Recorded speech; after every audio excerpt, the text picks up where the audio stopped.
નમસ્કાર મિત્રો, વિડીયોમાં તમારું સ્વાગત છે। તો મિત્રો, ગુજરાતમાં છેલ્લા ઘણા દિવસથી આકરી ગરમી પડી રહી છે।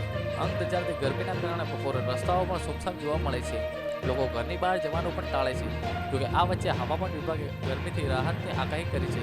ગુજરાત પર એક સાથે 4 સક્રિય સિસ્ટમ વરસાદ લાવશે, જેના કારણે લોકોને ગરમીથી આકરણ રાહત મળવાની શક્યતા છે। હવામાન વિભાગની આગાહી કરી રાજ્યમાં 2 દિવસ ગરમીથી કોઈ રાહત મળશે નહીં। જોકે 3 દિવસ બાદ પ્રી મોન્સૂન એક્ટિવિટી શરૂ થશે, જે બાદ રાજ્યમાં વરસાદ આવશે। આ રાજસ્થાન ઉપર 2 અને મધ્યપ્રદેશ ઉપર 1 અને અરબ સાગર ઉપર 1 સિસ્ટમ સક્રિય થઈ રહી છે, જે ગુજરાતમાં વરસાદ લાવશે। એવામાં 11 થી 13 મે સુધી રાજ્યના અનેક જિલ્લાઓમાં વરસાદ આવી શકે છે।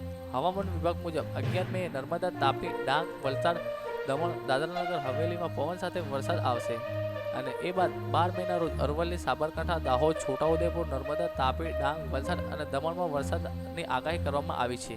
તો 13મી મેના રોજ સુરત, નર્મદા, દાહોદ, વલસાડ, નવસારી, દમણ અને દાદરાનગર હવેલી તથા સાબરકાંઠા સહિતના જિલ્લાઓમાં વરસાદ વરસી શકે છે। તો મિત્રો, તમારે ત્યાં કેવો વરસાદ વરસી રહ્યો છે તે તમે નીચે કમેન્ટ બોક્સમાં જણાવી શકો છો। તો બસ મિત્રો, અમારા વિડીયો માટે બસ આટલું જ।